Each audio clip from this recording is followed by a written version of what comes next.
Yeah, I think this will be good. I was in a couple meetings with our buildings and grounds people, and they're helping Reverend. them to put it on at the best cost and the best. Reverend, we're good to go. Time to go. Okay. Oh. Good evening. Is the Zoom still muted? No. Okay. It's now 6 o'clock, and we get ready for our minutes, and at this time, we will have a moment of silence, please.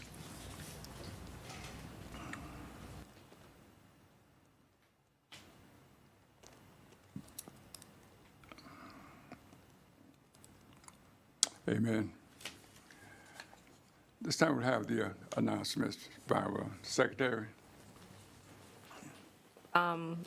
First, I would like to announce that we are having a recognition luncheon for Reverend Edwards, and that is happening next Saturday at March 26th at Baywood Country Club for his service to the community and also to his church, and that has been sold out.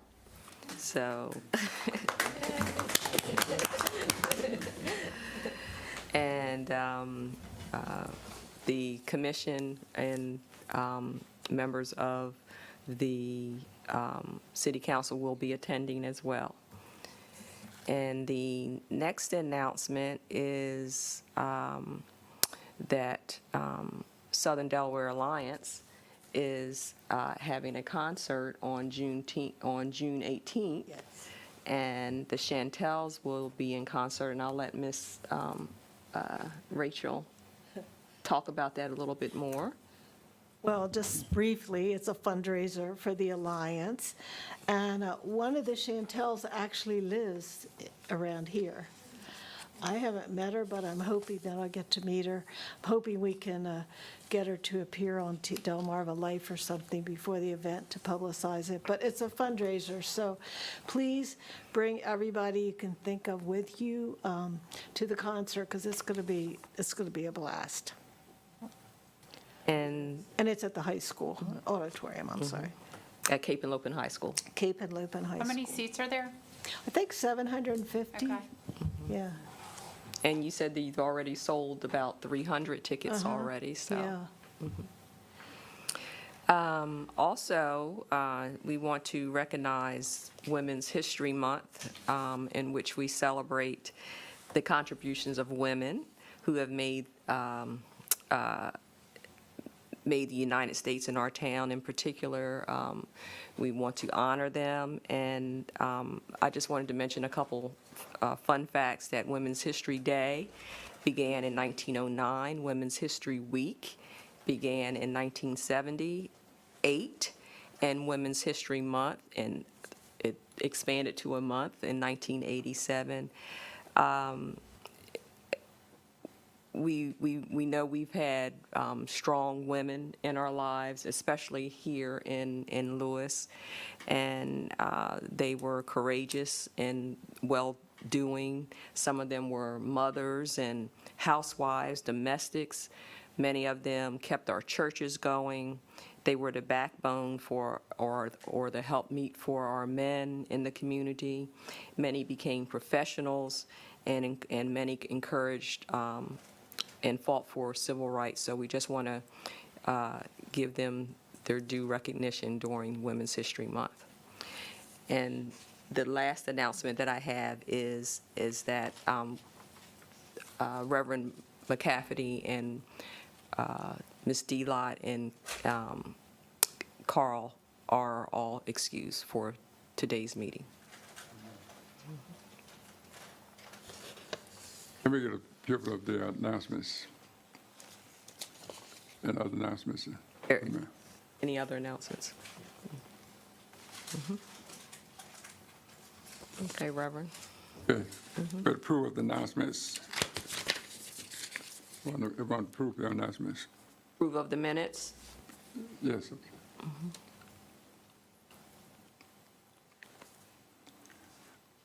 I so move. Second? It was moved and seconded you approve of the announcements. All in favor say aye. Aye. Ayes have it, so it is carried. The next on the agenda is the Lewes African American Heritage Commission from February. We had the minutes on February the 17th at the meeting, and our presentation and introduction of the Lewes Heritage Secretary Walker tour and the guests. So we're moving Yes. to that at this time. Yes, Sure. yes, sir. We have the presentation and introduction of the Lewes Historical Society walking tour, and we have our guest, Mr.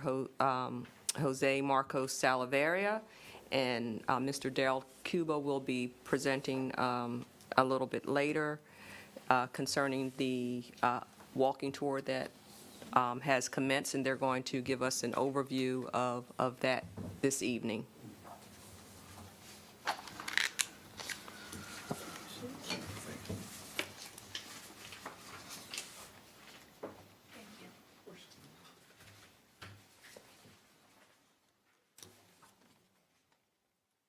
Hopefully I'll be able to step up there to the, Oh, you can. Is he talking now?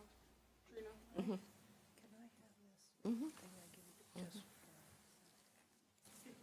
oh, we click for me? Oh, yeah. Yep. I'm sorry. No worries.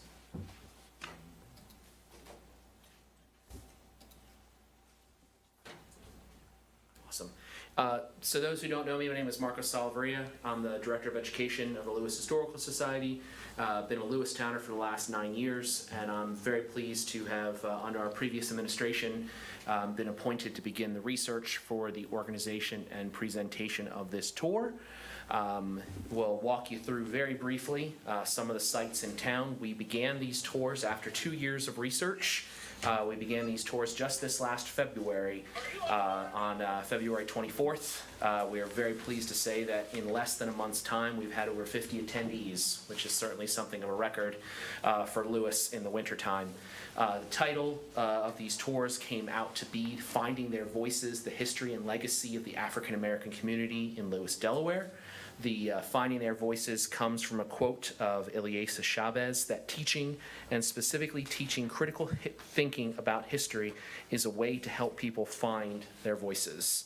And the research certainly is to find these voices and stories as they come through. Our first site, we begin these tours.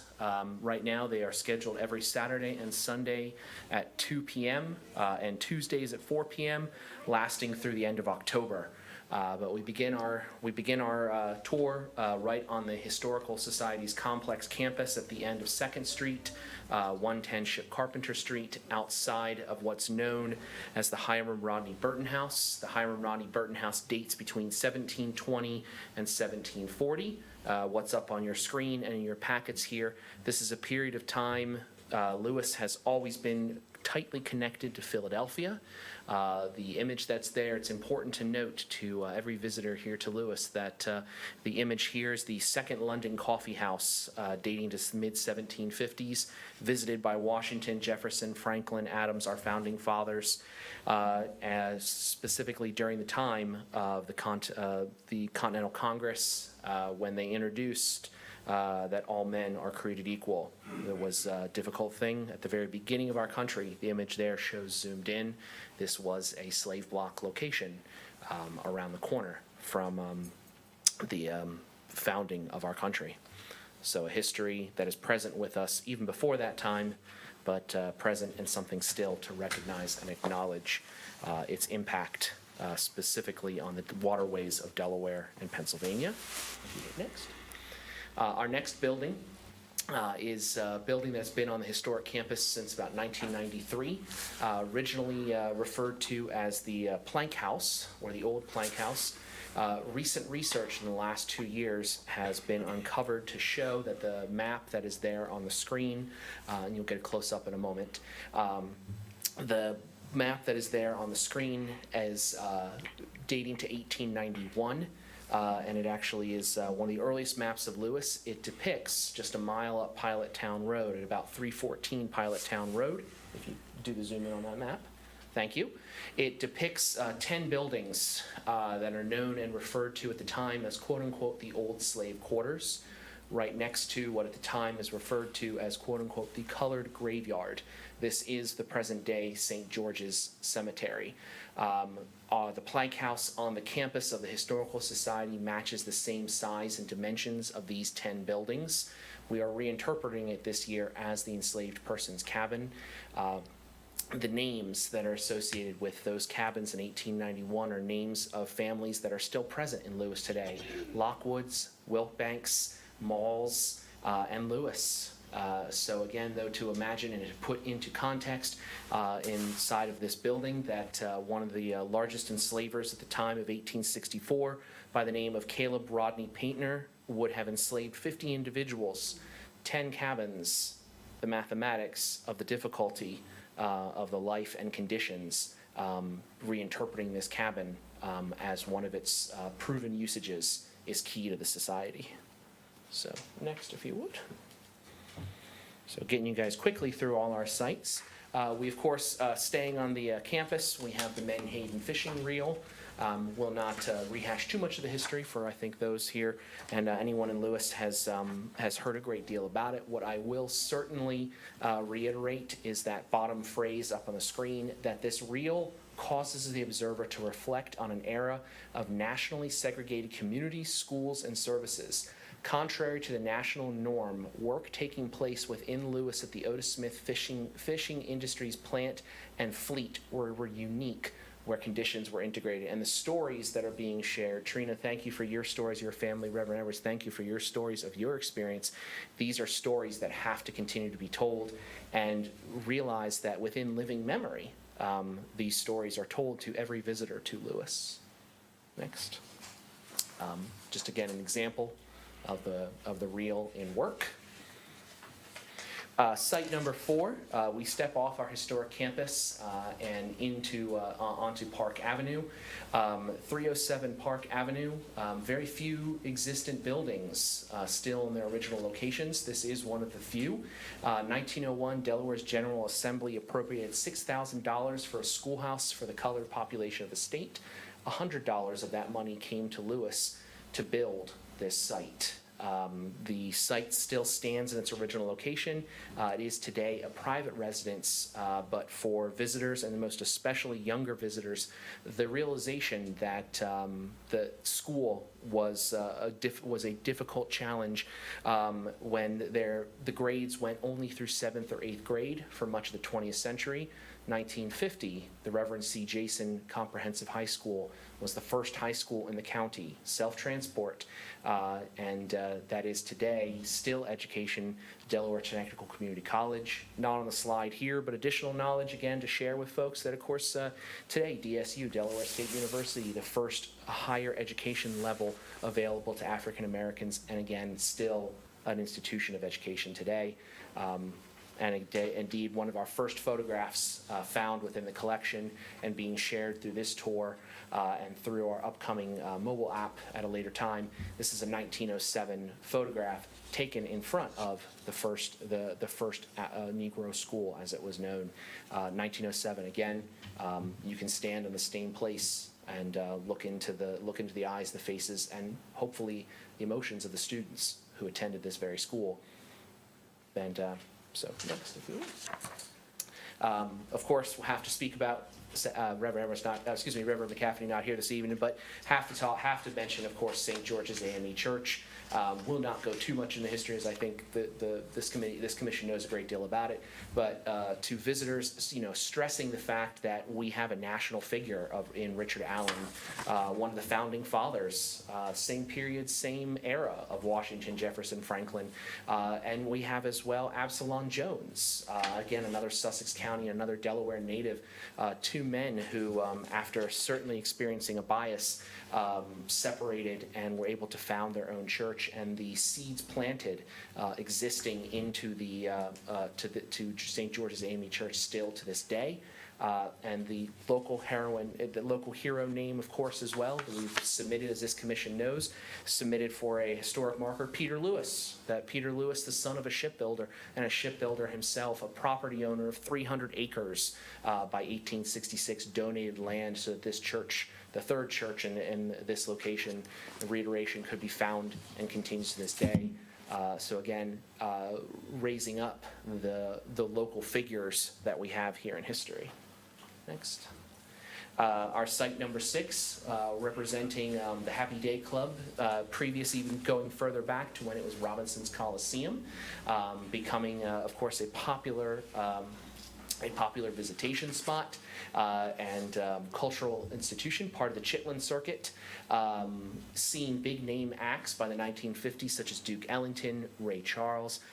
There at bottom on our screen, certainly it's a moment of a pause, a bit of levity, that each visitor who comes, you're told that records or the acts would play in the night, with whites attending being made to sit on the second floor balcony, segregated in a time and an era of segregation. The other stories that have been told to us that we have to share is that music would play through the night, with the club honoring the letter of the law by stopping the music at midnight, but resuming once again at 12:01 a.m. And as I had just a visitor just the other day tell me, he goes, well, technically it is the next day. Yeah, it is. So, next. So recognizing that there were really, for a long period in Lewis's early 20th century, there were only 2 churches before, again, a founding of another, which still operates today. But we focus on St. Paul's United Methodist Church. The story that is there to really recognize to visitors that in 2007, St. Paul's merged with John Wesley Church and Mount Pleasant Church, both still located in Belltown. Both in Belltown, only one still located and still present, to become one church, Faith United Methodist, based in Rehoboth today. Again, showing the population, showing the effects of the closure of the fishing industries, of how the community of Lewes, the African American community of Lewes, has been pushed out, has changed, has regentrified, has redistricted, all words that we share. And again, this causes for critical thinking. This causes the time and the reflection needed in the history. The building today, a private residence. The current owners spent a great deal of time restorating from 2011 to 2013. Could not show it here, but we do show it within some others. Wonderful images of that restoration period, and actually some original documents from the church, and now donated to the Society's collection. 330 Market Space, an amazing space architecturally. Originally thought, and indeed the Society looking back and recognizing its own history and what we found, we thought to originally date to 1870. It now may go back even further, to as early as the 1830s. Three families there, the surnames of Summers, Seymour, S-E-Y-M-O-U-R, and S-E-A-M-O-R-E. The Seymours, both John and Jerome, an uncle and a nephew, were black sailors and seamen. And within the Society's collection, we have a great deal of what are known as Seamen's Protection Certificates. They're kind of a forgotten piece of history, or overlooked. What they are is these are certificates which allowed free black maritime men to travel more widely along the Delaware Bay and the Chesapeake Bay than some other blacks of that period, who were often restricted by bias and oppressive laws. So what this means is that you have the community, you have the pillars of the community being built, the Seymours, the Summers, and through time, the Lewises as well. You have these intermixed families. Very briefly, I know my time's ticking. Okay. One of the stories that we had a visitor once asked me, saying that this was a home where both free blacks and enslaved individuals lived. The question that was asked of me in a public forum was, do you believe that the enslaved persons were jealous of the freed persons? Had to stop that person for a moment and say, number one, unless there's emotion, we can't interpret it. That's not your job as a historian. I said, but more so what the papers prove, what the documents prove, is that when you have the Uncle Seymour witnessing for the nephew Seymour is witnessing or making payments for his daughter who is enslaved, trying to offer protection in an impossible stacked system. What you are seeing that we do not see as much in Lewes today is you are seeing these family connections very clearly over 2 centuries ago. So may I ask you a question there? Absolutely. So basically, what you're saying, or what I think you're saying is that if a free man, a black free man, owned a slave, it could have been a relative, possibly. Possibly. It depends on case to case. What we are seeing in Lewes is it's rare that a free black owns an enslaved black. It's more often that you see a free black cohabitating in the same resident and paying for that enslaved person, hiring out that enslaved person because they are working towards purchasing their own freedom. So the Seaman's Protection Certificates are basically individuals who have a connection. And I mean, the timing of 1820 to 1840, I won't get off on it too much, but there is such a great desire for Lewes to be proven as an Underground Railroad stop. Not there yet, but did you have those individuals who were knowledgeable? Did you have freedom seekers? Did you have escapees? Absolutely. Do you have references to individuals who have knowledge of the water, using vessels, using the knots, using the fishing routes? Absolutely. So what we're really seeing from the evidence thus far is you have these mixed families, and my hope is to, through tour and through continue, elicit the emotions. Don't focus on the thought of jealousy. Rather, focus on how are they caring for their family in whatever way they can. Absolutely. So, good question. Thank you. So our final stop within the tour is our Rives Holt House. And the Rives Holt House for the Society has been in our possession for at least a few decades. And the history of it has been well known that we are in the first town in the first state. This is the first home or house. This is the oldest building in its original foundation within the state of Delaware.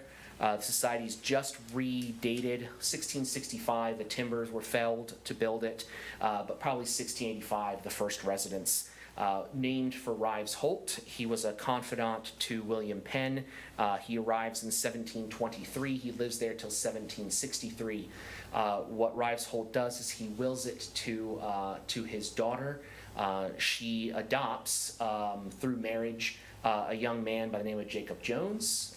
Jacob Jones' stepmother.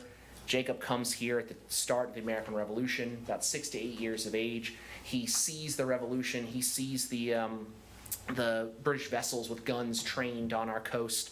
He sees the men pulled from jail and put aboard ships, and he eventually becomes a naval war hero of the War of 1812. That history has been known for quite some time. Within the last 2 years, what research has done is 1790, Penelope Holt Jones, the stepmother to Jacob, she, in a will, leaves, I quote to you from that will on the screen here, an old Negro woman named Nancy. And then very tough to read it aloud or to say aloud, but a woman who having no value. It's a hard thing to face, but it is a thing that has to be faced, because what that says to us is that another name comes up, another resident, young lad by the name of Charles, another enslaved individual who's willed and left to Jacob. Charles is said to be about the same age as Jacob. We know at the time, through this will, that Jacob was left the physical individuals as property of Nancy and Charles, but we know his age being 20. That helps us put Charles into framework as well. But as we look at a lot of our national heroes, or a lot of our national figures, our own hometown hero of Jacob Jones, we have to identify that, yes, indeed, the presence of 2 enslaved individuals in this house were not previously known. Now they must be acknowledged. So that is a very, very brief run through of our tour. If you guys have time, I have time for questions or any others, I'd be glad to answer. But otherwise, I'll allow you to move on. Thank you so much. Of course. So I do have a question. You did mention that that the tour has started. Yes. And so far you've had over 50 Correct. people attend. Correct. Has there been a mix of people who are attending, or? Absolutely. We have definitely had, we thankfully through the software we use, we've tracked, we've had mostly Lewis towners, mostly 19958, but we've had a few other northern Delaware. We've had one group of 5 Marylanders and one group of 3 Virginians thus far. I would say the input overall has been, very pleased, has been very respectful, has been inquisitive, and certainly there's been questions that I don't yet know the answer to, and as I tell all my guides, I may not know the answer, but I'll do my best to find it out.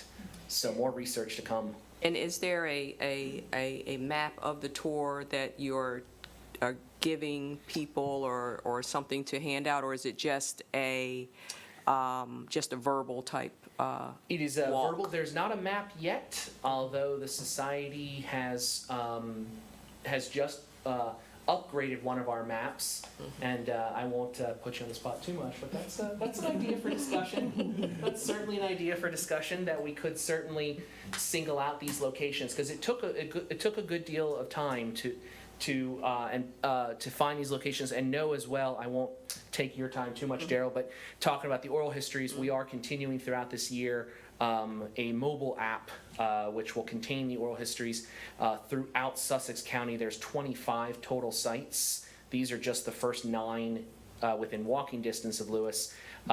Once that app comes out, there will be a mobile map, but in the meantime, it's a very good idea. What are the dates and times of the tour? So the tours are Saturdays and Sundays at 2 p.m. and Tuesdays at 4 p.m. and all information and booking can be done through our website, historiclewis.org.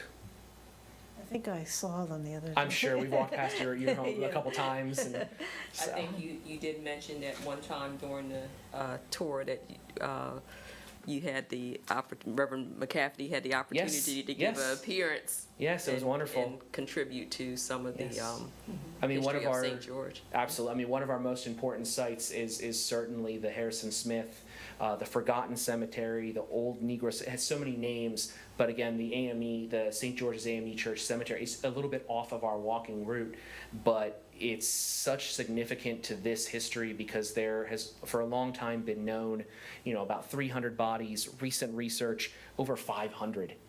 And so it means that those are stories that I don't want to think of them as lost, but they're stories that need to be rediscovered and told. Having representatives from the USCT, the U.S. colored troops of the American Civil War, having figures who were sailors and seamen, they contributed to the community. They contributed and built this community. They are more than just headstones. Absolutely. So, excellent. Beautiful, beautiful. This is wonderful. Thank you. Thank you. As I listened to your, the history, I was thinking of, I guess, some years back, I was talking to my grandchildren,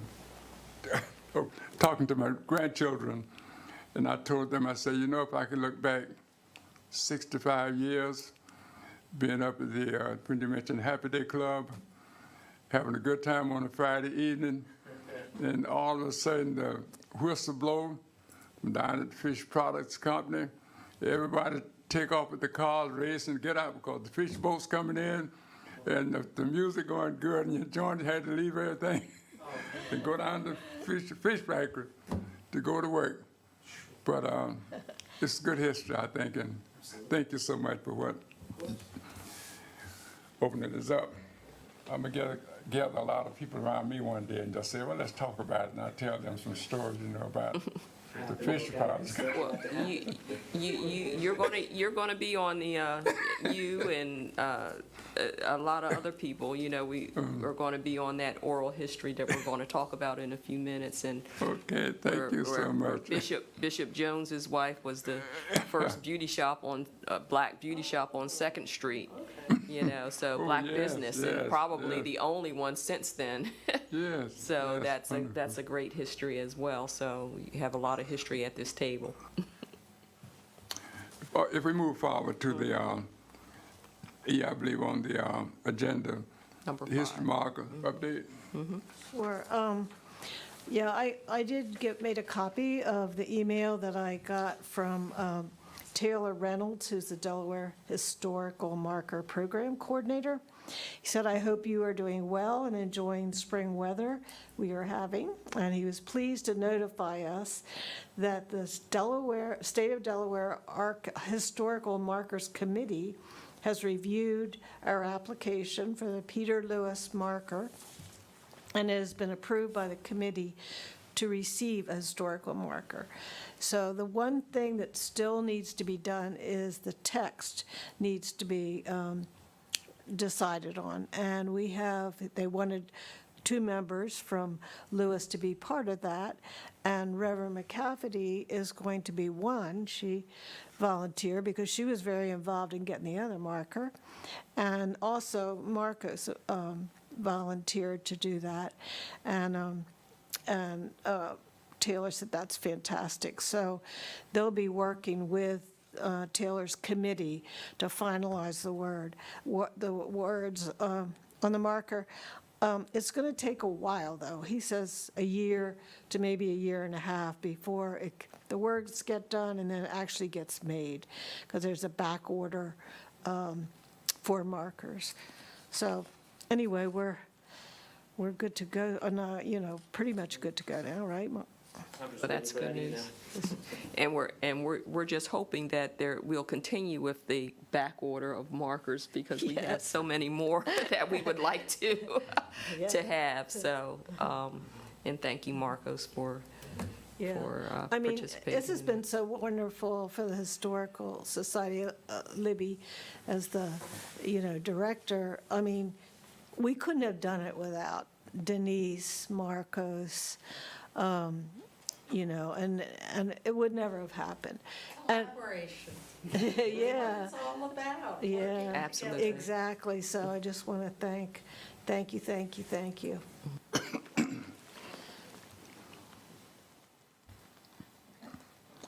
Want the research update?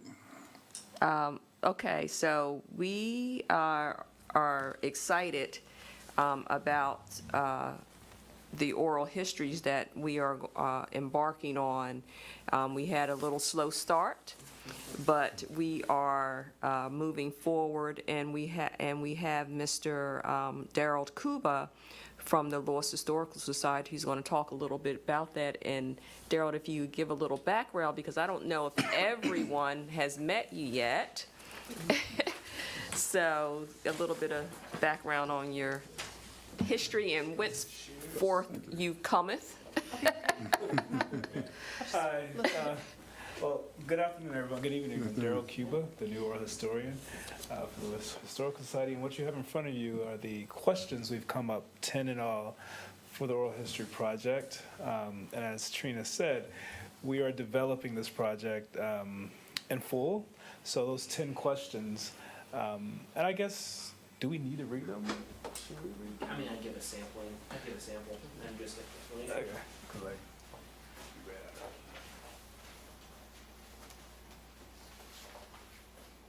These questions, the oral histories will be videotaped, and so these questions are designed to make sure that we get a holistic story from each participant, so that when these oral histories are archived, people who come after us can look at these stories and understand the history of Lewes, particularly the African American experience in totality.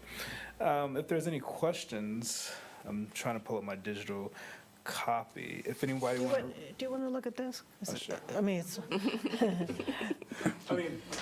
So I do have a question now, since you're saying that, are there any questions? With the questions that are here, this is kind of a standardized question but more can be asked. It'll lead to other questions, maybe? Yeah, right. So the idea is that, over the interview, these are the 10 standardized questions that every participant will be asked. And of course, during the interview, there'll be follow-up questions, there'll be leads, whatever stories are told, we'll explore them. But these give you guys a sense of what the oral history project will be and how standardized it will be for each person, so that there is some sort of a starting point, middle point, and ending point of these, of the stories we'll get from the participants. Yeah. So to let everyone know, is the Lewes African American Heritage Commission has been working with, in conjunction with the Lewes Historical Society, and has been giving names to explore for these oral histories. We know that we have lost a few of our members, not members, but of residents who we wanted to interview over the last 2 years, and so we knew that it was imperative to start with the residents that we still have remaining, and some of their family members. And so now that Lewes Historical Society has offered some video capability, which we had. I mean, we had the Zoom capability, but we wanted to make sure that we were able to preserve and keep it for future generations. So that's one of the ways that we will be able to do that and have it archived and forever be able to look back on, hopefully, as, you know, and we will also look forward to not only just having it videoed, but possibly transcribed so that it can also be read and used in different formats as well. So. Exactly. Yeah. Daryl, could you tell us a little bit about where your background and where you come from and your involvement in, because I thought it was fascinating, your resume basically was fascinating, because not everybody may have that information. Oh, sure, yeah. I'm originally from the Virginia Tidewater, so very familiar with Delmarva, a small town called Gloucester, Virginia. And our claim to fame is where the Powhatan, the clan of Pocahontas, her indigenous name is Matoka, saw the English come in to Jamestown, and then of course helped them through starving time in the 10s and 11s that happened, thus saving Jamestown to have what eventually became the U.S. today. The Tidewater is also the place where 1619 happened, where the Africans were first brought to the English colonies. And of course, from that, we get 4 HBCUs in that area: Hampton University, Norfolk State, Virginia State, and Virginia Union. I mention that because both of my parents are HBCU grads, and my godmother is currently the chancellor of Hampton University. And I grew up on Hampton's campus as my second sort of home, away from home. And so I ended up in college in Philadelphia for undergrad, and I just recently came back from Cambridge, Massachusetts, finishing a mid-career Master's of Public Administration. And this is following a oral history master's at Columbia in New York, where I served as an oral history fellow for the National Cathedral on their African-American experience in the Episcopal Church video oral history project. So I've had a few stints in oral history. I have a career or background as a journalist. Started off at Vice, which is sort of the hipster company, which has now gone mainstream, right? We have partnerships with HBO, and did some stints at Fox Home Entertainment on their cartoons, particularly the holiday celebrations. Tribeca Film Festival, I was what was my title? I was in development, literally helping to develop all the stuff you see there. And ended up at the New York Times. So I went full circle, right? Started off very indie, very gonzo, ended up very mainstream. And I'm bringing all of that to bear as I come to this very historic place here in Lewes, and this sort of history that's here, which is quite unique in all of the United States, I'm finding, the more I learn about the history here. But yeah, that's a little bit about me.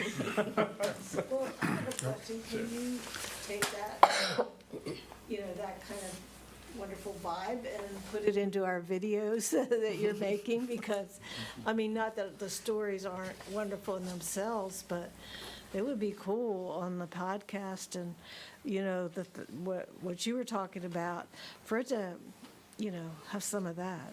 That would be great. I mean, we have talked about podcasts and newsletters and other sort of things we can offer. And sure, of course, everything I have, Yeah. okay. But I don't really have to add much. Again, I guess, like I said, there's a unique history here in Lewes that, again, like Mark was saying earlier, it is already here. We just have to shine the spotlight on it. So there's not much I need to add. I'm just here facilitating.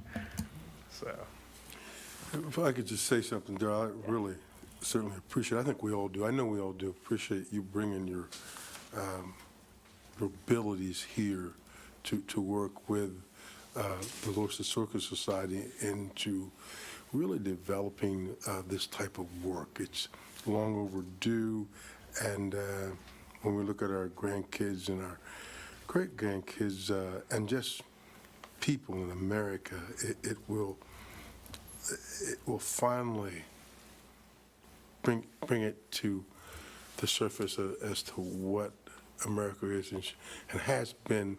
And I want to say that to you. I really do. I certainly appreciate that. It will put it, put it out there, and people will see it and be able to visualize it and, know it. And so thank you, really. well, you're welcome. But thank you. I mean, I think, again, like I said, the work you guys have done is unique. I think this could be a model for the rest of the country and the rest of the world, and sort of telling the stories that have been overlooked. So thank you. Happy to be here. And if there are any other questions, I think you have the questions in front of you about the oral histories. I'll let you guys take time and look them over and maybe email us if you guys have any questions. Just what our next steps, and Yeah. we're here to aid. I think I'll speak for 2 seconds, but Yeah. I think we're really here, willing and ready to aid, and trying to find out. Oh, yeah. I didn't want to take the microphone from him. I was gonna say we're the society with Daryl here, and waiting for him for quite a while. Glad, but we're here to aid. Let us know what we can do to aid with these oral histories. Hopefully, the commission. What are next steps? Who would be our point of contact? Let's start setting up a schedule.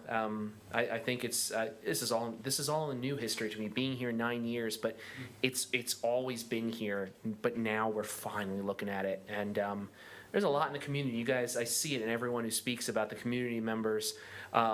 There's a respect and there's an admiration, and want to help capture that. So just let us know what we can do next and where we're going, because we're ready.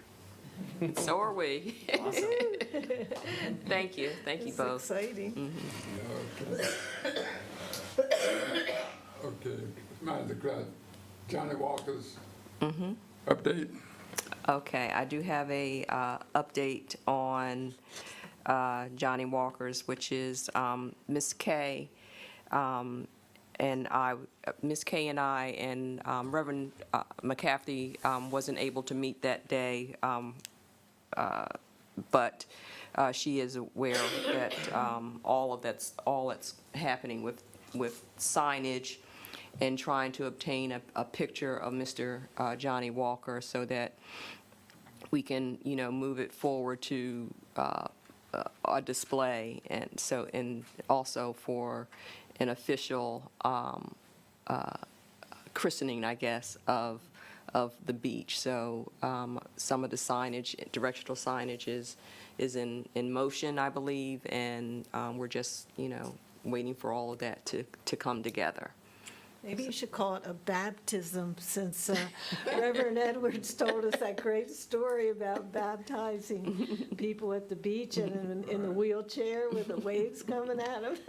Yeah, there were several baptisms. I think Bishop even did a baptism or two at the beach as well.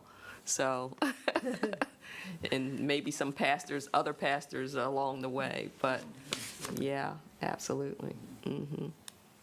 So that's all I have on the that, Reverend. Okay, we're going to the Juneteenth update. Oh, we have I'm sorry, there's a question in the queue. Steve Hansel asked the question. He said, can you state the 10 standardized questions? I'm assuming he was talking about. He's watching, so Yeah, I would say put up your email, and if you could email it to him. Just because it'll take a lot of time to go through, unless we do want to read them out, but. I can ask. The other thing is we could always scan them and attach them to the agenda. if that, There's a way to get them to. we can get them to him. Yeah. And Steve Hansel and his wife also would love to work with the oral history piece as well. They have volunteered a while back, so, and we also have the volunteers from the education piece as well, so we wanted to get going and then bring everybody into the mix, so now that we have this, so I think a meeting would be, All out. yeah, it'll be well-deserved for everybody to get in on that. Each of our emails for you. Mhm. You more than willing to have that thrown up in the. Do you want this? He's going to just email it to them. Let me scan it, and I'll bring it right back to you. Sure.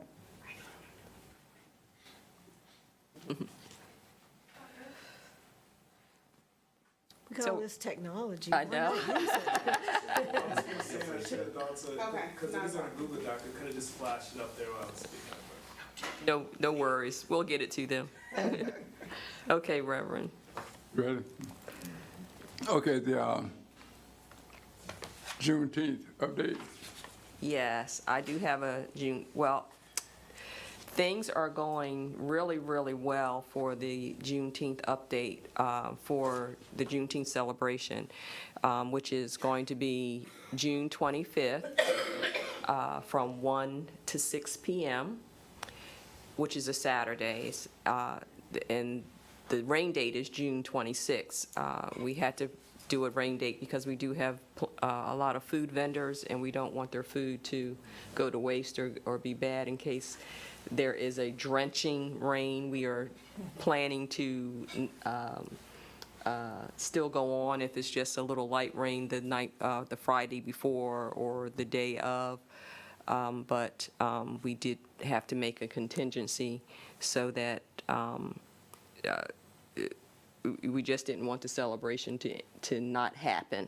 So we have many people who want to attend. We have one thing I wanted to mention, that although the celebration is inviting everyone, we do want to concentrate on Black vendors and businesses and nonprofits and things of that nature, but we are not limiting. We have information tables that are coming, history tables that will be there. We have the music, the gospel. We have a gospel group coming. We have Mike Hines and the Look coming. We have the Nanticoke Indians coming. We have the African dancers coming. We have the farmers market has partnered with us in order to provide tents and tables. And although we will have a large tent that we will be getting, along with picnic tables that will sit under that, so that people will be able to be out of the sun, and so that it will be available for seating for seniors. There will be children's areas. We have a cancer awareness tractor. We have Miss Juneteenth, National Juneteenth coming, which at one time I did not know that until I found her on the internet and found out she lived in Middletown. So that's exciting. We have the stage for the entertainment. We have the sound team that will be available both days, and the tents will be set up. All of that will be set up on that Friday before. We have the Lewes Parks and Recreations, whose team that are working closely with us to make sure that everything is smooth at the park. We have the policemen. We have Black Nurses Rock, who will be providing any first aid that we may need, and also doing health screenings. So there's really a lot. We have over probably 60 vendors and counting at this point, 10 of them which are probably food trucks. So it'll be plenty of food, plenty of history, plenty of entertainment and fun for the entire family. And we are excited. We are getting calls every day. Schools are calling they want to volunteer to help with it, and school hours will be able to be obtained, volunteer hours will be able to be obtained for volunteers. I've contacted some of the senior centers because, of course, we want our seniors to come. And do you have anything else, Bill? I don't. I do want to say that Trina has worked very, very hard with this, and we're starting to get people to kind of reciprocate and call and want to get involved. So we're very excited about this possibility and about establishing it and growing it and having it to really become a real piece for Lewes and the community surrounding area. I have talked to Ms. Jane Hovington, who has helped us through this process and given us pointers. So, and the reason why we are not having our Juneteenth celebration on the weekend of Juneteenth is because we wanted to participate in their event that is already happening on that weekend. So we don't want to overshadow, we don't want to take away, we want to team up and participate, and she has been wonderful in helping us with that information and helping with coordinating as well. Also, I've been in contact with Reverend Pat Jones of Seaford for the AFRAM, and she is also will be attending, and I'll be talking to her a little bit more to get some of her pointers as far as what they do to encourage people to attend.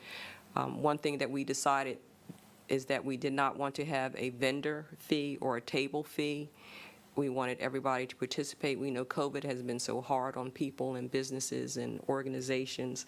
We didn't want anything to prevent them from attending. So that's what the subcommittee had decided, not to have a vendor fee or table fee. And that's it. You might want to talk to at WRDE TV is either Chandler Parr or Paul Williams, because they would be fun to have too. Yeah, and then they'd be sure to cover it too. We definitely are in contact with the news media. Mr. Calvin Jackson is a frat brother of Mr. Paul Williams. So we do have that contact. We have a filmmaker coming, and a lot of photographers who are willing to. And if I don't know if you've seen the list yet, but it's growing, and so we are really pleased at the community support. Maybe all the people from the farmers market will stay, and then That's what we're hoping. come to you. They are going to bring their tents and tables over. They're going to just carry them over from the farmers market. I'm a and allow us to temptation, do so it.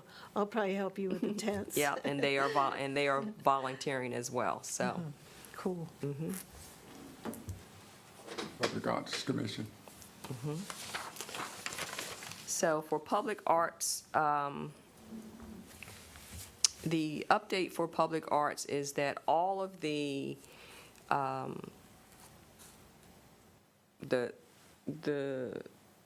what do I want to call it? All of the public art displays will be at George H.P. Smith Park. We were looking for a few other sites, and it didn't work out for the site for St. George because it would have to be what they thought was not a very visible area.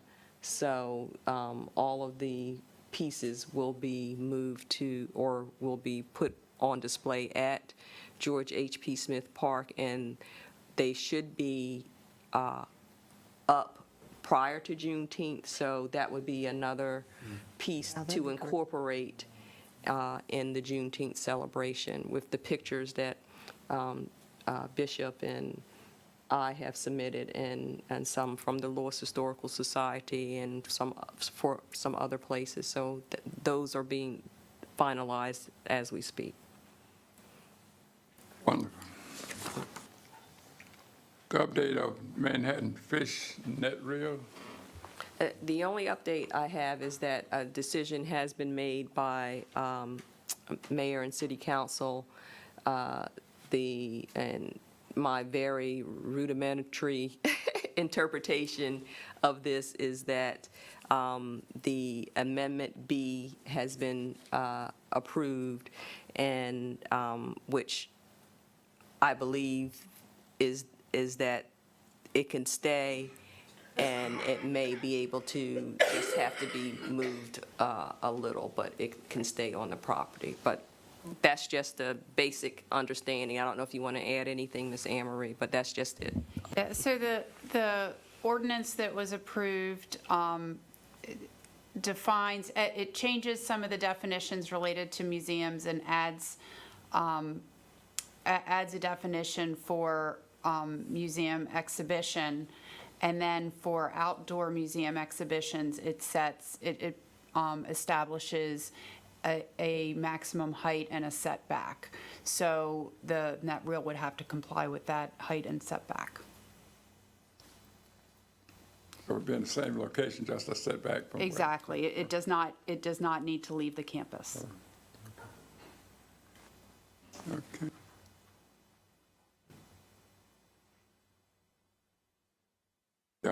Public comments and questions, anyone?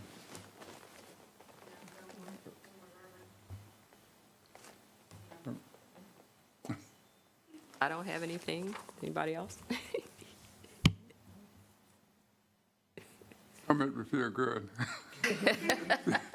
I think things are moving wonderful. So Okay. when's our next meeting? What's the date of our next meeting? Next meeting. Yeah, does anybody know? April, the third Thursday in the month. Hold on, I can tell you. I got my calendar here. I just want to see if I'm going to be here, but you know now. 21st. Oh, yeah. 21st. I will. April 3rd. I did forget to mention that for the Juneteenth celebration event that we are going to go to George H.P. Smith Park tomorrow and try to do a preliminary look-see of where we like vendors and things to be. We know that it's going to be similar to what it is for National Night Out, but we're just going to have tents and things of that nature set up, and that the vendors will be bringing their own tents, tables, and chairs to set up for display or for sale of their products or what Have a have you. special time you're going to meet there. We are going to meet with the Parks and Recs people at 12 noon tomorrow. You might want somebody from the farmer's market with you, too. Because, I mean, they have the situation where all those vendors are leaving. And so it would be good if you all, Yeah, we have coordinated that with Ed and Harry. Oh, good, Yeah. That'll all be, and some of the vendors, because of the traffic that will happen, will be determined whether we may have to stage the food vendors somewhere and move them, to the park. We may have to have some police escort, so all of that is being discussed kind of like behind the scenes. you are doing an amazing job. I want to tell you. I mean, come on. Oh, wow. Not me. Yes, you. it is a team effort. I know, So but I come on. can't take any of the credit myself, and I won't. The teams are nothing And- without a good leader. Nope, and, no, And this it's, that's yours. to God be the glory. Have a motion that we'll adjourn. All right, we adjourn. Thank you so much.